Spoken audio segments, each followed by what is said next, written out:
Hi there, it's Buttons, happy smiley Buttons. We got Samus and Chloe and Bruce and the rest of the crew here with your Gunner Games little video log.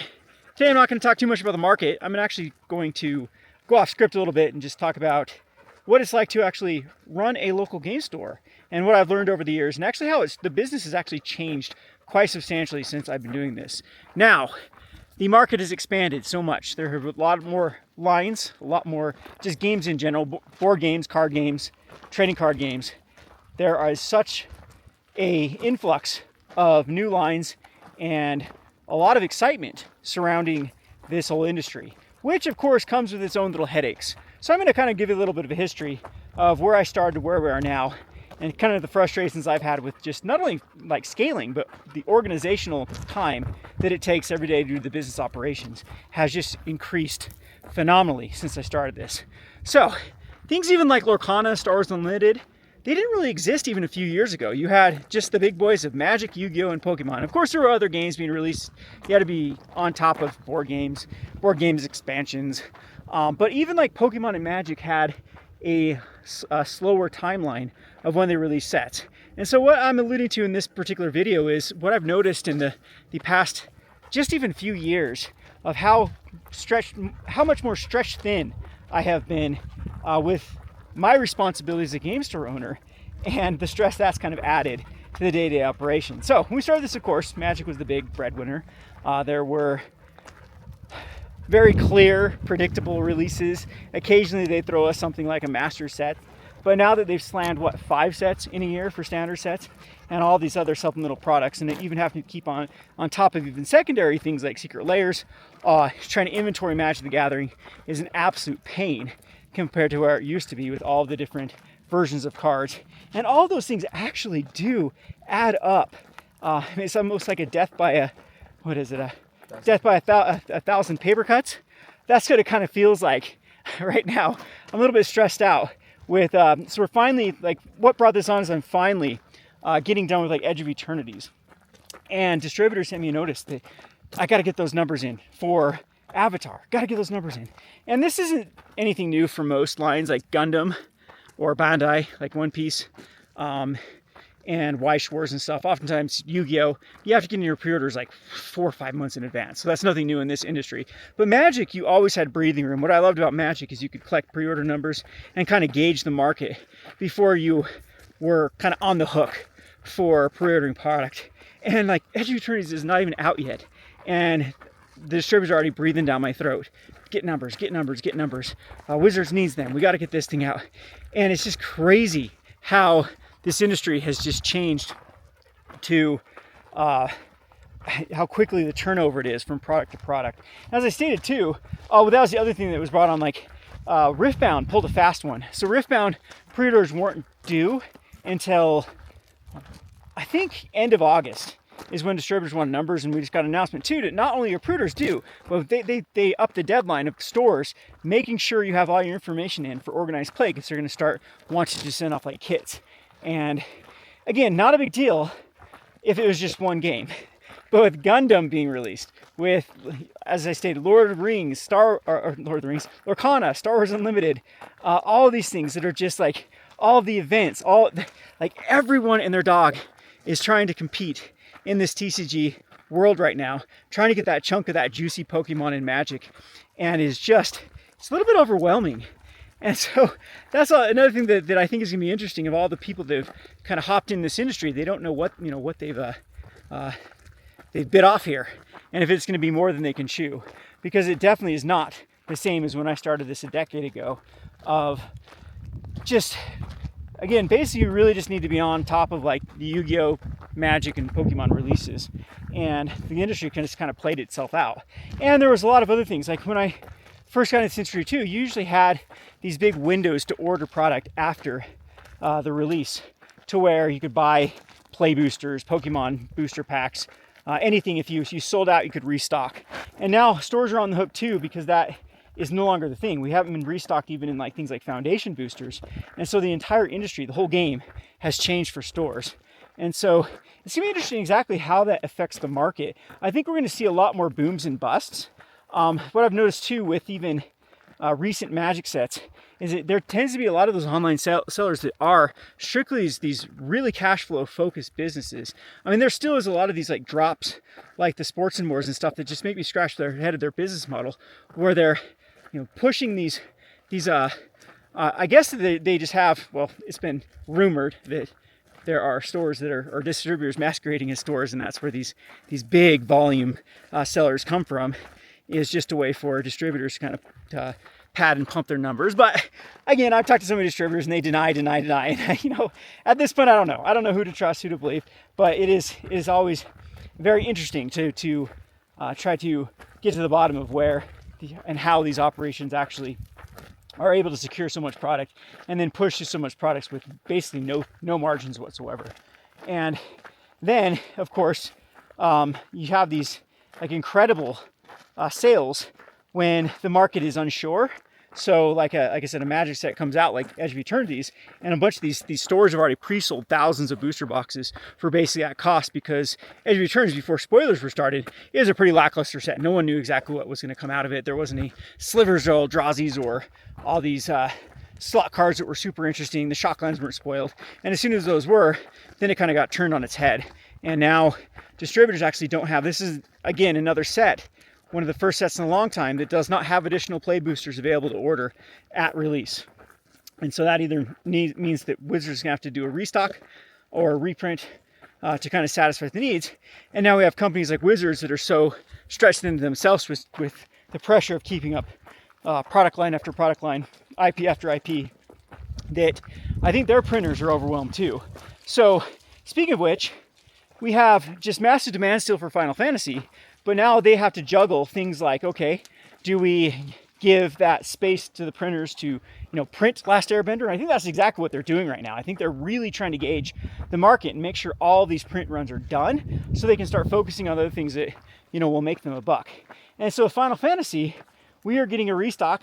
Again, I'm gonna have to be careful now of calling it a reprint versus a restock. I mean, in my terminology, what I mean by that is that distributors now have more access to more product. So whether Wizards of the Coast is has reprinted, like actually expressly reprinted, or if they just had some in their warehouses somewhere and now have allocated it back to distributors, either way, it's the same effect.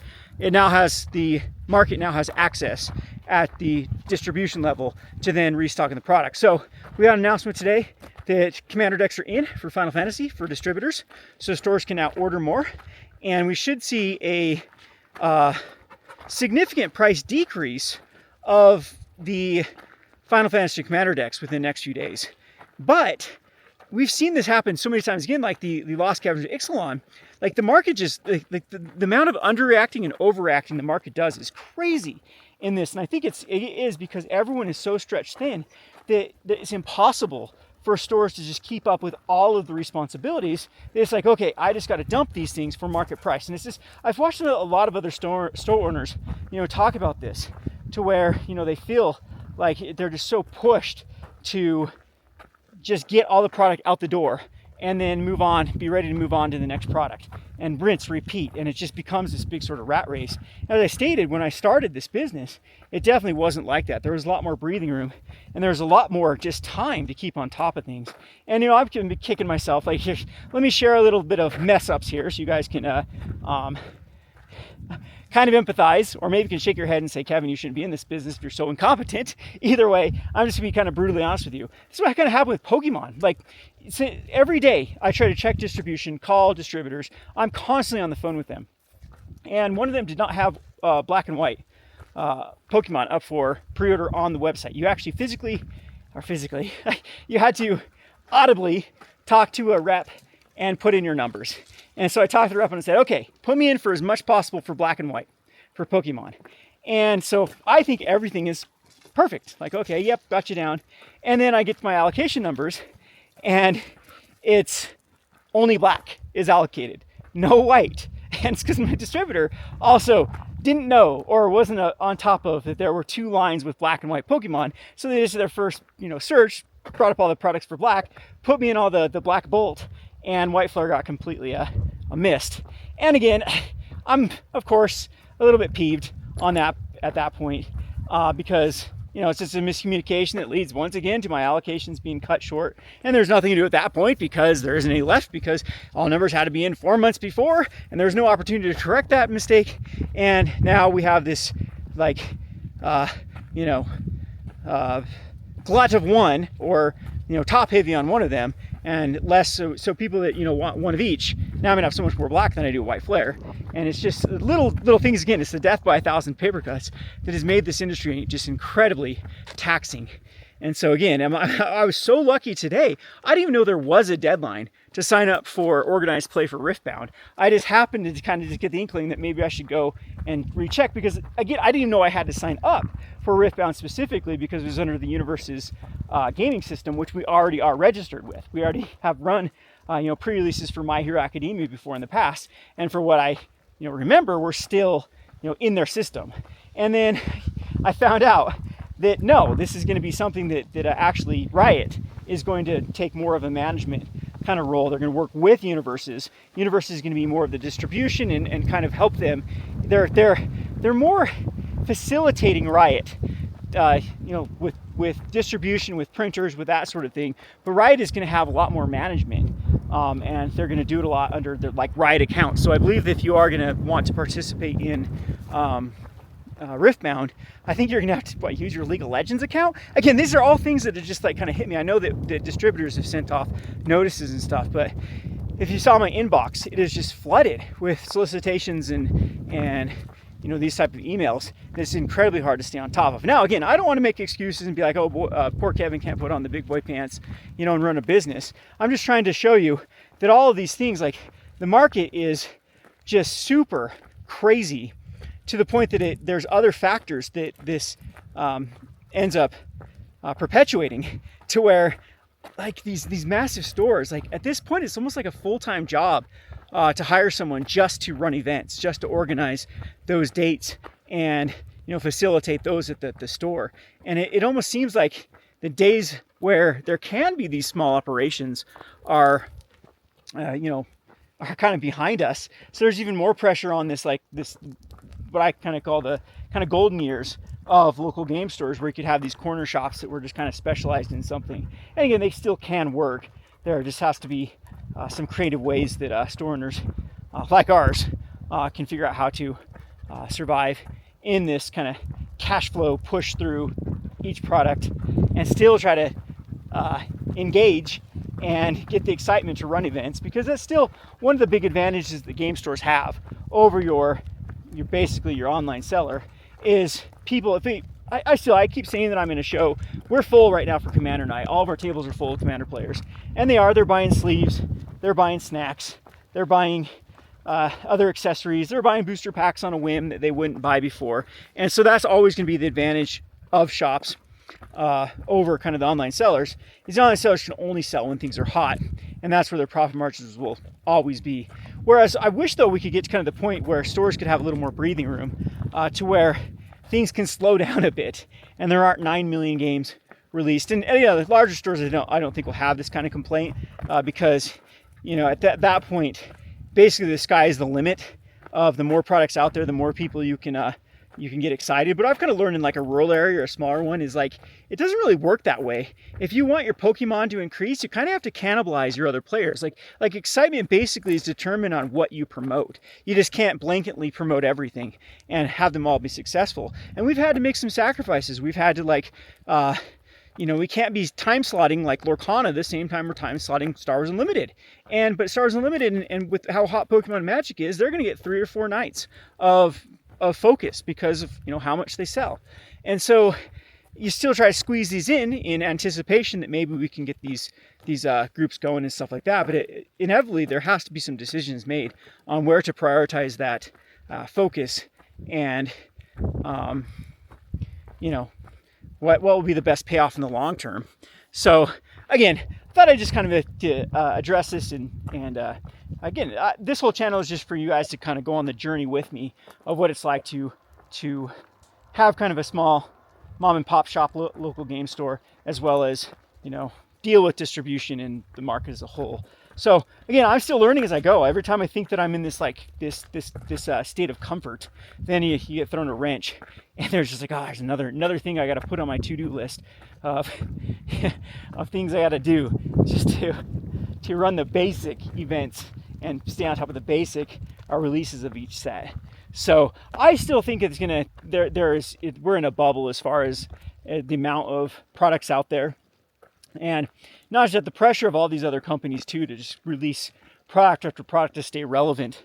And it's weird too where a lot of them have changed their stances. I've noticed like Lorcana and Stars Unlimited too, that it doesn't seem like they even care to have distribution stocked of older sets. They're just going to push through. Like it'll be very interesting how the market, because the market isn't responding to it. Like there isn't like these prices going up based upon availability distribution. Typically has happened in the past. You know, as soon as it's gone out of distribution, then we see the market. So somewhere along the lines with those games, there are still a lot of stores that are willing to kind of take on excess product, or maybe they just are you know, maybe they're in over their head with that type of stuff and ordered too much and don't have the outlet to get it out at a decent margins, so they're just, you know, unloading product after product. But you think they would quit carrying it after, you know, a few sets of not being able to like profit off of Lorcana boosters. Though those two games, Stars Unlimited and Lorcana, still make me scratch my head because they're in the weirdest state. Like, I understand Pokemon and Magic with their costs because they're not available at distribution, you can't restock them,